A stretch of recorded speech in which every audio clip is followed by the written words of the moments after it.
Welcome back to the deep dive. Okay, today we're looking at a story that, honestly, it just sounds wild, like something from a spy novel. Absolutely. You've got this former U.S.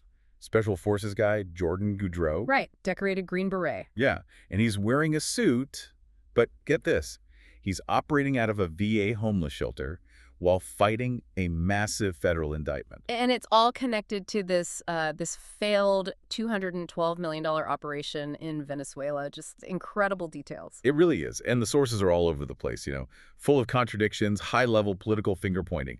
So our mission today, for you listening, is really to cut through that noise. Go beyond just the failed coup headline. Exactly. We need to dissect the different accounts of this 2020 Venezuelan operation, sometimes called Operation Gideon, sometimes Operation Edge Month. We'll look at Goudreau's claims versus, well, the official denials. And that's the heart of it, isn't it? Goudreau insists this was totally legitimate. He says White House sanctioned, designed to remove Maduro. But then, in the same breath, he claims he was betrayed, set up by people inside the U.S. government. Which is just a massive claim. It really is. So we're digging into that core tension. Was it an authorized mission that just, blew up spectacularly? Or was it something else, like a deliberate trap set by rival factions in Washington? That's what we need to explore. Okay, so let's start at the beginning. Let's unpack Goudreau himself and his company, Silvercorp. Right. He's very insistent. He's not a mercenary. Don't like the term PMC, private military contractor. He calls himself a strategist, yeah. Focused on solving intricate problems. Said Silvercorp was initially about, school shooting? That was the initial pitch, yeah. Yeah. But clearly things took a sharp turn. A very sharp turn. Towards Venezuela. This shift apparently happened around October 2019. Goudreau says he was recruited by the Venezuelan opposition, the group led by Juan Guaidó. And that's a key detail because the U.S. actually recognized Guaidó as the interim president back then, not Maduro. Precisely. Mm-hmm. So that connection, at least on paper, gives it a layer of legitimacy. Goudreau relies on heavily. Okay, but operations like this need funding. Big funding. And the numbers here are, they're eye-watering. They really are. Goudreau talks about a signed contract with Guaidó's people for $212.9 million over the whole term. $212 million secured how? Supposedly backed by future Venezuelan oil barrels. Once Guaidó was in power. That sounds optimistic. Extremely. But here's where it gets really strange, and it sort of undermines the whole fully backed operation idea. Okay. Goudreau claims he was promised $1.5 million up front, like seed money to get things going. Makes sense for something that big. But he says he only ever received $50,000, $50K too, for expenses. Wait, $50,000 to kickstart a regime change operation potentially worth over $200 million? Exactly. That doesn't track. That sounds less like a serious covert op and more like, I don't know, something incredibly shaky. Doesn't that immediately make you question the White House backing claims? It absolutely creates that dissonance, yeah. How do you square that circle? But Goudreau's argument leans on the objective being sound and authorized, even if the funding was problematic. Okay, so what was the objective, according to him? He's really clear on this. He says it was designed as a legal action, a military coup, he calls it, using assets already inside Venezuela. Like Venezuelan generals, military units already there. That's the claim. Aggregate those assets, capture Maduro, and then pave the way for fair elections. He insists repeatedly it wasn't meant to be a U.S. troop invasion and definitely not an assassination plot. Right, and he tried to back this up, show he had real access with some very specific intel details, didn't he? Yeah, almost strangely specific. He claimed he was getting reports on, like, the brand of soap Maduro used. Seriously, soap? Soap, what Maduro ate for breakfast, even the names of his Cuban bodyguards, stuff like that. Okay, that's detailed. What's the point of sharing that level of detail? Well, presumably it's to show proximity. To demonstrate his intelligence wasn't just rumor, it was immediate, actionable. It paints him as this deeply connected strategist, not just some guy drawing plans on a map from afar. Reinforcing the idea this was a serious, well-informed operation. That seems to be the intent behind sharing those kinds of details, yeah. All right, which leads us to maybe the most explosive part of his story, the claim that the recruitment went right back to the White House. Yes. He points to Keith Schiller. Schiller, right. Longtime Trump associate, former head of White House operations. Goudreau claims Schiller was the conduit, the starting point for his recruitment by the administration. And he says it wasn't just a nod and a wink. No, he alleges he got explicit representations of full authorization. He names people connected to the administration like Drew Horn, an aide to Vice President Pence at the time, and Jason Beardsley, another former Green Beret. So Goudreau maintains he genuinely believed he had the green light from the top levels of the U.S. government. That's his narrative, yes. Yes. That he was operating with their tacit, if not explicit, approval. Okay, this brings us to that really fascinating point about deniability in these kinds of operations. Goudreau says he actually refused a meeting with the president. Yeah, it sounds counterintuitive, but it's a classic move in covert ops, apparently. He claims he was asked if he wanted to meet President Trump, and he said no. Why on earth would he do that? His reasoning was he needed to deny the president deniability. Okay, break that down. It means if the operation went bad or was exposed, the president needed to be able to honestly say, I never met this man. I have no direct knowledge of what he was doing. Plausible deniability. Exactly. Goudreau positions himself as the cutout, the asset who takes the fall, allowing the executive branch to maintain distance. It's standard procedure, he suggests, for these high-risk, potential controversial missions. But it didn't just go sideways, it failed spectacularly, which leads to Goudreau's big explanation, the trap theory. Right. If he had authorization, a supposedly sound plan, and good intel, why did it collapse so badly? How does he reconcile that? His argument is that it was sabotage from within.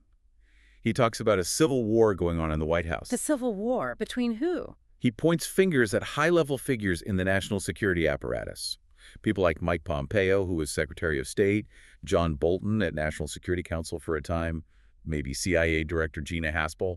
Basically, the National Security Council establishment. And his claim is that these top officials, these career security people, were actively working against what the president wanted. That's exactly his claim. He believes these NSC officials, he names Pompeo, Elliott Abrams, Haspel, were more interested in protecting their own turf, their own ways of doing things, than executing the president's alleged desire for a quick, relatively clean regime change in Venezuela. So the story that came out, this Operation Gideon failure narrative. He calls that a beautiful CIA narrative, crafted, he says, to make him look like a fool, an amateur, and by extension, to politically damage President Trump. Wow. Okay, does he offer any specifics on how it was supposedly sabotaged? He does. He alleges active sabotage involving CIA assets. He claims these assets were working inside the Venezuelan opposition itself. So double agents, essentially. That's the implication. Yeah. He claims they collaborated with Colombian intelligence and the CIA to leak the GPS coordinates of his team's training camps in Colombia. Which would blow the whole operation wide open. Allegedly, yes. Yeah. He says that leak is what tipped off the Maduro regime and led directly to the failure when his small force tried to land. And the end result was just tragic. Absolutely catastrophic. What was supposed to be a force of maybe 300 to 800 men ended up being just around 60 guys hitting the beaches. And the casualties. 8 killed. And 2 Americans, Aaron Berry and Luke Denman, were captured. They spent 3 years in a Venezuelan prison before Maduro eventually released them. Such a grim outcome. But we have to bring in the other side here. Goudreau makes these huge claims about White House backing and sabotage. Right, but the official record pushes back hard. President Trump himself called it freelance amateur hour, just dismissed it entirely. And news organizations looked into it? The Associated Press did a deep investigation. They reported finding no evidence that the U.S. government actually approved this operation. So you have Goudreau's detailed account on one side, and flat denials and lack of supporting evidence on the other. It's a stark contrast. It really is. And what's also interesting is how Goudreau tries to frame the why.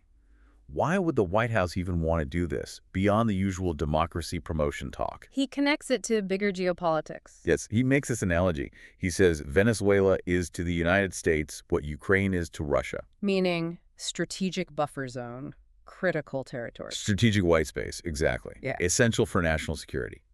He talks about the Monroe Doctrine needing to deny potential adversaries like China and Russia access to Venezuelan oil, ports, airfield, especially if a larger conflict ever breaks out. So he's painting the failed operation not just as a tactical loss, but a strategic blunder for the U.S. That's his angle. He sees it as a missed chance to solve a problem relatively cleanly, compared to what he views as the growing strategic threat Venezuela could pose now. It's a big picture argument.